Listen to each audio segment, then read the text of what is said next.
ስታንከራትታ ዝም ስላልኩ የፈራው መስል እበረጋግዳለሽ ማለት ነው። ታመጣለህ ምን ልታመጣ ነው? ቆይ አደይ ለሁለታችሁ መለያየት እኔ ምክንያት ነኝ እንዴ? አይ በፍጹም ዶክተር። ቆይ ግን እንዴት እንደዛ አሰብክ? በሰዓት እኮ በጣም ተናድጄ ስለነበር ነው። ደግሞ አንተ መቼም እንቅፋት ሆነብን አታውቅም። እንደውም ከሁሌም ስንጣላ አንተ ነህ በመሀል ገብተህ የምታስማማን። ዴቭ አደይ የት ናት? አላውቅም። በምን ላቅ ይችላል? ቆይ እንዴት አታውቅም? አደይን እኮ አልሚ ያስገድዳ ወስዳታለች በለው። እንደዚህ አይነት ነገር ደግሞ እየፈጠሩ ማውራት ጀመሩ። ፈጠራ ሳይሆን እውነት ነው። ዴቭ እህቴ የት ናት? አደይ አንድ ነገር የምትሆን ከሆነ አልፋታም። እስካሁን ዝም ብያለሁ። ለምን እኔን ከምታስጨንቁኝ ሄዳችሁ ዶክተሩን አትጠይቁት? ሄለን ቤዛ እንዴት ነሽ? ሄለን ባሏ እያለላት ምን ትሆናለች ብለሽ ነው እህቴ እንደዚህ ተደብልብላ? ቆይ ምን ቀራችሁና ነው ደግሞ የመጣችሁት? አሁን ቤቴን ስለምፈልገው መውጣት ይኖርባችኋል። ደግሞ ምን ማለት ነው እሱ? አቤ ለዳኒ የሰጠውን ገንዘብ እስካልመለሰልን ድረስ መቼም ቢሆን ከዚህ ቤት አንለቅም። የምን ገንዘብ? ወንድምሽ ቤቱን እሸጠዋለሁ ብሎ ከአቤ የወሰደውን ገንዘብ ነው። ስለሱ እኔ ምንም ማውቀው ነገር የለም። ደግሞ ይሄ ቤት የኔ እንጂ የዳኒ አይደለም። እሱ መለወጥም መሸጥም አይችልም። የሚያደርገውን ነገርማ ስራውን ጠንቅቀሽ ታውቂያለሽ ቤዛ። ባቅም ባላቅም ምንም የሚቀየር ነገር የለም። አሁን ለአቤ ንገሪውና ከዚህ ቤት ፈጠን ብላችሁ ውጡ። መቼስ ቤቴ እያለ ለእናንተ ብዬ ተከራይቼ አልኖርም። ባለፈው መጥቼ ስነግራችሁ አላመናችሁኝም ነበር። አሁን እህቴ ተመልሳለች። ማንም እየተነሳ አይፈነጭብኝ። ሁለታችሁም ፈጣሪ የረገማችሁ ሰዎች ናችሁ። ቆይ የሰው ገንዘብ በልታችሁ እዚህ ድረስ ደግሞ ትመጣላችሁ? ትንሽ እንኳን ፈጣሪን አትፈሩ? እሱ አንቺ ከወደድሽውና ከፈራሹ ይበቃል። ለእኛ ማስፈራሪያነት ፈጣሪና ተጠቃሚው። እሱ ማይሆን ነገር አያደርግም። እሺ በአሁኑ ማንም የሚያስቆመኝ ሰው አይኖርም። አንቺም አቤም ቤቴን ለቃችሁ ውጡ። ተመልሼ እመጣለሁ። ተመልሼ ስመጣ ወስናችሁ ካልጠበቃችሁኝ ደግሞ በጣም እናደዳለሁ። ስለዚህ እኔ ቆንጆ ከባልሽ ጋር በደንብ ተነጋገሪበት። እሺ ዙር በይ እባክሽ። ኧረ ንቀት! አንቺ እንደዚህ አይነት ድፍረት ደግሞ ከየት ነው ያመጣችሁ? ጋጦጥነትንማ ከሁለታችሁ ነው የተማርኩት። ይህም ሲያንስባችሁ ነው። አሁን ሌላ ነገር ሳይከተላችሁ ከቤታችን ውጡ። ከቤታችን?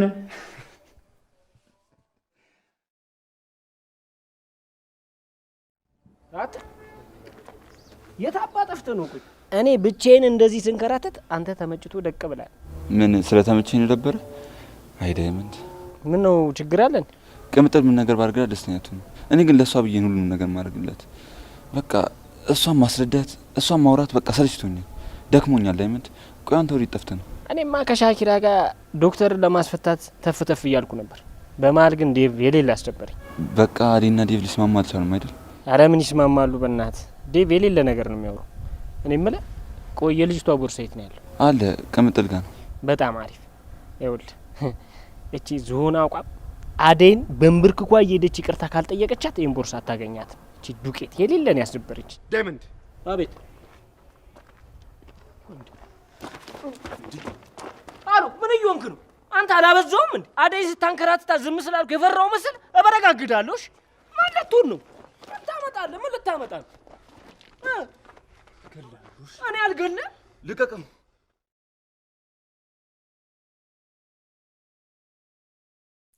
አደይ ምንም ነገር ስላልሆነች ደስ ያላችሁ ይህን ቪዲዮ ላይክ በማድረግ ጀምሩ። ሰላም ጤና ይስጥልን። የተከበራችሁ የሰራተኛዋ አደይ ድራማ አፍቃሪያን በሙሉ ሰራተኛዋ አደይ ክፍል 223ን በመጠባበቅ ላይ ያላችሁ በመጀመሪያ ይህን ቪዲዮ ላይክ እንዲሁም እንደተለመደው ኮመንት ላይ እየገባችሁ ሰራተኛዋ አደይ ክፍል 223 ቶሎ ይለቀቅልን ማለት እንዳትረሱ። ውድ የቻናሌ ቤተሰቦች በክፍል 222 ላይ እንዳያችሁ ከሆነ እንግዲህ አደይ ታግታ ነበር። እንግዲህ አደይም ቤሪ መርፌ ልትወጋት ነበር። በሰዓቱ እንግዲህ ማንም አልደረሳትም ነበር። እኛ ያሰብነው እንግዲህ ሩታና ዳይመንድ የሚደርሱላት መስሎን ነበር። ነገር ግን ሁለቱም አልደረሱም። በሰዓቱ ለሊ ነበር የደረሰችው። በጭራሽ ለሊ ትደርሳለች ብለን አልጠበቅም ነበር። እናም ለሊ ደርሳ አደይን ስላተረፈቻት ደስ ያላችሁ እስቲ ኮመንት ላይ ደስ ብሎናል ማለት እንዳትረሱ። ለሊም እንግዲህ እውነተኛ የጓደኝነት ጥግ አሳይታለች። የእውነት ጓደኛዋ እንደሆነች እንግዲህ በዚህ ፊልም ላይ አይተናል። እናም ለሊን በጣም ነበር የወደድናት፣ በጣም ነበር ስናመሰግናት የነበረው። ሁላችሁም እንግዲህ እንደወደዳችኋት ተስፋ አደርጋለሁ። እናም ውድ የቻናሌ ቤተሰቦች እንግዲህ ያው ለሊ አደይ ከታሰረችበት ቦታ ፈታው ወስዳለች። እናም ቀጥታ የወሰደቻት ወደ ፖሊስ ጣቢያ ነበር። ምክንያቱም በአደይ ምክንያት ዶክተሩ ታስሮ ነበር። ስለዚህ አደይ ሳትመጣ ዶክተሩ እንግዲህ እንደማይለቀቅ ኢንስፔክተሩ ለዶክተሩ ተናግሮ ነበር። በዛ የተነሳ አደይም ወደ ፖሊስ ጣቢያ በመሄድ እንግዲህ ቃሏን ሰጥታ ዶክተሩን በሰላም ተፈቷል። አደይም እንግዲህ ያው የዴቭ እናት ይህን ሁሉ ነገር እንዳደረገች ለኢንስፔክተሩ ተናግራ ነበር። እናም ለዚህ ሁሉ ሴራ ጠንሳሽ እንግዲህ የዴብ እናት እንደሆነች ኢንስፔክተሩ ሲያውቅ እንግዲህ በዴብ እናት ላይ ክስ እንደሚመሰረት ያው ተናግሮ ነበር። ነገር ግን የሚያሳዝነው ነገር የዴብ እናት ምንም ነገር ለሰራችው ስራ ሳትቀጣ ከሀገር መውጣቷ በጣም ነበር ያሳዘነኝ። ቢሆንም ግን ከዴብና አደይ ህይወት በሰላም ከወጣች ተመስገን ነው። እናም ያው አሁን ላይ የዴብ እናት ወጥታለች። ስለወጣች እስቲ ደስ ያላችሁ ደስ ብሎናል ማለት እንዳትረሱ። ነገር ግን የዴብ እናት መሄዷ ብቻ ምንም ዋጋ የለውም። ምክንያቱም አሁን ላይ ዴብ አደይን መስማት አይፈልግም። ይሄ ነገር የሆነበት ምክንያት ደግሞ እናቱ በሰራችው ስራ እንግዲህ አደይን ጠርጥሯት ሙሉ በሙሉ እንግዲህ ከህይወቱ አደይን ያስወጣት ይመስለኛል። እናም እንግዲህ በቅርቡ ወደ እናት አባቱ ጋር እንደሚሄድ እንግዲህ ከቤሪ ጋር ሲያወራ ነበር። ዴብን በጣም ነበር የጠላሁት። እንዲሁ በቀላሉ ይሸነፋል ብዬ አላሰብኩም ነበር። እናም ያው እንደማያፈቅራት ነበር የገባኝ። ምክንያቱም የእውነት ቢያፈቅራት የእውነት ቢወዳት እንግዲህ የትኛውንም ፈተና ተጋፍጦ እንግዲህ ከአደይ ጋር አንድ ላይ በመሆን ያልፍ ነበር። ነገር ግን በትንሽ ፈተና እንዲህ መሆኑ ተገቢ አይደለም ሲመስለኝ እንግዲህ አደይም ዝም ብላ የምትለፋ ይመስለኛል። ምክንያቱም አደይ ዴብን ትወደዋለች እንጂ ይሄን ያህል ዴብ አደይን የሚወዳት አይመስለኝም። እንዲሁ በቀላሉ በትንሽ ፈተና መውደቅ ከቻለ እንግዲህ ያው ወደፊትም ከዛ የባሰ ነገር ሲመጣ አደይን እንደማይተዋት እንግዲህ ምንም አይነት ማረጋገጫ የለንም። ስለዚህ አደይም ዝም ብላ የምትለፋ ነው የሚመስለኝ። እንደኔ ሀሳብ ከሆነ አሁን ላይ ለአደይ የሚመጥናት ዶክተሩ ነው። ምክንያቱም እሷ ይረዳታል። ከገባችበት ችግር ለማውጣት እንግዲህ ይታገላታል። እንደዛ ዴብ ሲያደርግ እስካሁን ድረስ አላየንም። እስከዛሬ ድረስ ዴብ በእልህና በቅናት ሲመራ ነበር ያየ ነው። እናም ይህን ነገር ቢተው ዴብም ሰላማዊ ህይወት ይኖር ነበር። አሁን ላይ እንግዲህ ከያቺ ቤሪ ተብዬዋ ጋር ማይሆን ነገሮችን ጀምሯል። እንግዲህ እሷም ስስመው ምናምን ነበር። እናም አደይም እንግዲህ በዴብ ተስፋ ቆርጣ ብተው ይሻለዋል። ምክንያቱም አደይ ዴብን ብታገባው እንኳን እናቱ አታስቀምጠውም። እንዴት ሆና ነው አደይ ከዴብ ጋር መኖር የምችለው መዝለቅ የምችለው? እናቱ እንደዛ እያደረገች እናም አደይም እንግዲህ ብታስብበት ባይ ነኝ። እናም እስቲ እናንተስ ምን ትላላችሁ? ሀሳብ አስተያየታችሁን ኮመንት ላይ አያስቀምጡልን። ዶክተሩም ደግሞ አደይም ይቅርታ ጠይቀው ነበር። ዶክተሩ ምንም ችግር እንደሌለ ያው ነግሯት ነበር። በሰዓቱ አደይም ትክክል አልነበረችም። ዶክተሩ ሁሉም ነገር ስለሚያውቅ አደይን ከዛ መከራ ሊያድናት እሱ ሲታገል፣ እሷ ግን እሱም በሌላ መንገድ ተረድተው እንግዲህ በእኔና በዴብ መካከል እየገባክ የምትበጠብጠን አንተ ነህ በማለት እንግዲህ እሱን ማይሆን ነገር ተናግረው ነበር። በዛ የተነሳ ዶክተር ትንሽ ቅር ተሰኝቶ ነበር። ነገር ግን ይቅርታ ስጠይቀው እውነት እንዳልሽው እኔ በአንቺና በዴብ መካከል እየገባው ሁለታችሁን እንዳትስማሙ ማደርገው እኔ በማለት ጠይቋት ነበር። እሷም ኧረ በጭራሽ በማለት እውነታውን ተናግራለች። ቢሆንም ግን ዶክተሩ አሁን ላይ ራሱን ቆጠብ ቢያደርግ አሪፍ ይመስለኛል። ይህ መልካምነቱ በጣም እየበዛ ነው። እንደሚወዳት እንደሚያፈቅራት እናውቃለን። ነገር ግን ሁሉም ነገር በልክ ቢሆን ባይ ነኝ። እስቲ እናንተስ ምን ትላላችሁ? ሀሳብ አስተያየታችሁን ኮመንት ላይ ያስቀምጡልና በቀጣይ ክፍል ምን እንደሚፈጠር አብረን የምናየው ይሆናል። ሌላኛው ነገር ደግሞ እንግዲህ ያው ኩኩሻ ተመልሳለች። እስቲ ኩኩሻ ስለተመለሰች ደስ ያላችሁ ኮመንት ላይ እየገባችሁ ደስ ብሎናል ማለት እንዳትረሱ። ያው ኩኩሻ መመለሷ ደግሞ በጣም ደስ ያሰኘው አንድ ሰው አለ። እሱም እንግዲህ ዳያመንድ ነው። ዳያመንድ እንግዲህ ያው ኩኩሻን ይወዳታል። ነገር ግን ሁለቱ በጭራሽ የሚስማሙ ሰዎች አይደሉም። ሁለቱም በቃ ይገናኛሉ፣ የሚያወሩት በነገር ነው፣ ተጨቃጭቆ ይለያያሉ። ኩኩሻ ግን ትወደዋለች ዳይመንድም፣ ዳይመንድም እንደዛው ኩኩሻን ይወዳታል። ሁለቱም እርስ በርስ ይተሳሰባሉ። ነገር ግን እውነቱን አውሶ መናገር አይፈልጉም። ዳይመንድም ልክ እንደሱ ደረቅ ነው፣ ኩኩሻም ልክ እንደሱ ደረቅ ናት። እናም ሁለቱ እንግዲህ ፍቅራቸውን ቢገላለጹ ባይ ነኝ። እስቲ እናንተስ ምን ትላላችሁ? ሀሳብ አስተያየታችሁን ኮመንት ላይ አስቀምጡልና ዳይመንድ እና ኩኩሻ ቢጣመሩ ምን ይመስላችኋል? ሀሳባችሁን ኮመንት ላይ ማስቀመጥ እንዳትረሱ። ወደ ገጀራው ስንመለስ ደግሞ እንግዲህ ገጀራው ስለ ቤዛ ሁሉንም እውነት ለባቡሬ ተናግረው ነበር። እንግዲህ ከዚህ በፊት ያው እንደሚታወቀው ለሊን ቤዛ ስታሰቃያት ነበር። የቤቷን ካርታ በመውሰድ እንግዲህ በስሜ አዛውር ያለው በማለት ቤቱን እንድትለቅ እንግዲህ ስታስፈራራት ነበር። ነገር ግን ይሄ ነገር ውሸት እንደሆነ ገጀራው ለባቡሬ ተናግረው ነበር። እውነታው ደግሞ ያው እሷ አሁን ላይ የያዘችው በስሜ አዛውሬያለሁ ያለችው የቤት ካርታ ሐሰተኛ እንደሆነ ነበር ለባቡሬ ሲናገር የነበረው።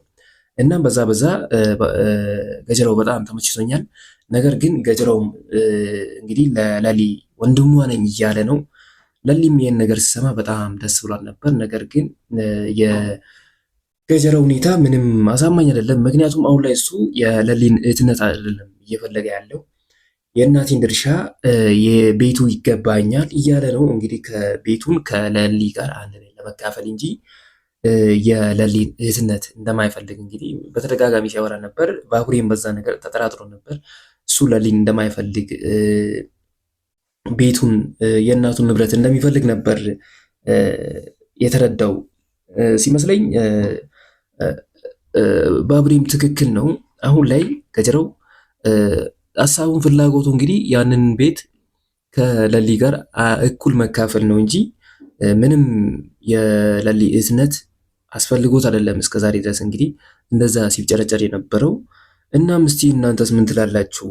ገጀራው የእውነት ግን የለሊ ወንድም ነው ወይስ አይደለም? ለሊም ደግሞ ይህን ነገር ሲሰማ በጣም ደስ ብሏት ነበር። እውነት ወንድሜ ነው እኔስ ወንድም አለኝ ስትል ነበር። እንግዲህ ከዚህ በፊት በብቸኝነት በጣም ተበድላ ነበር፣ ተሰቃይታ ነበር። ወንድም አለሽ ስትባል እንግዲህ በጣም ደስ ብሏት ነበር።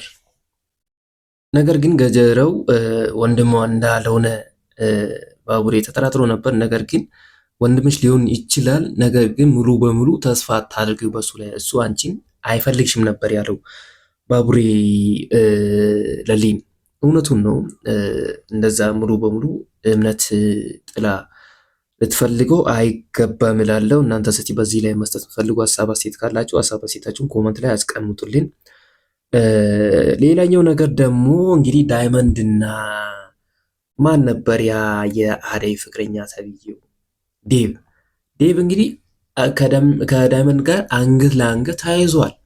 ይህም ነገር የሆነበት ምክንያት ደግሞ የቤሪን ቦርሳ ቀምታል፣ ስለዚህ መመለስ አለብህ በማለት እንግዲህ አንገቱን አንቆ ሁለቱም ማየውን ንትርክ ውስጥ ነበሩ፣ እየተፋለሙ ነበር። በዛቱ ኪንጎ እንግዲህ መሀላቸው ላይ ወደ ግራ ወደ ቀኝ ሲል በጣም ነበር ያሳቀኝ። ኪንጎ ግን ይመቸው፣ እውነት ጸባዩ በጣም ነበር የተመቸኝ። ጸብ የማይወድ ሰው ነው። ነገር ግን በዳይመንድ የመጣውን ሰው ማንንም እንደማይምር ያው በቦታው አሳይቷል። አቅም ባይኖረውም እንግዲህ ድንጋይ አንስቶ ከሱ ጋር ታግሏል። ይመቸው። እናም እስቲ በቀጣይ ክፍል ይህ ጸብ ወዴት የሚያመራ ይመስላችኋል? ዳይመንድስ የቤሪን ቦርሳ ለዴቭ ይመልስለት ይሁን? በቀጣይ ክፍል አብረን የምናየው ይሆናል። እንዳለው ቤሪ ዳይመንድን ወይም አደይን ይቅርታ ጠይቀው ቦርሳውን ይመልሳል ወይስ እንዲሁ ዴቭ ስላስፈራራው ብቻ ይመልሳል የሚለውን በቀጣይ ክፍል የምናየው ይሆናል። ወደ መጨረሻው ጉዳይ ስንመጣ ደግሞ የአቤና ሄሉ ነገር ነው። አቤና ሄሉ በጣም ነበር ያሳዘኑኝ። እንግዲህ ያው ቤቱን ከነቤዛ ለመግዛት እንግዲህ እነሱ ለቤዛ ወንድም ለዳኒ ገንዘብ ሰጥተው ነበር። ያንን ገንዘብ ከተቀበለ በኋላ አናውቅም ነበር ያሉት ቤዛና ወንድሟ። እናም ውድ የቻናሌ ቤተሰቦች አቤ አሁን ላይ በጣም ጭንቀት ውስጥ ነው እና ማን እንደሚረዳውላ ራሱ አያውቅም። በጣም በጭንቀት ተወጣጥሯል።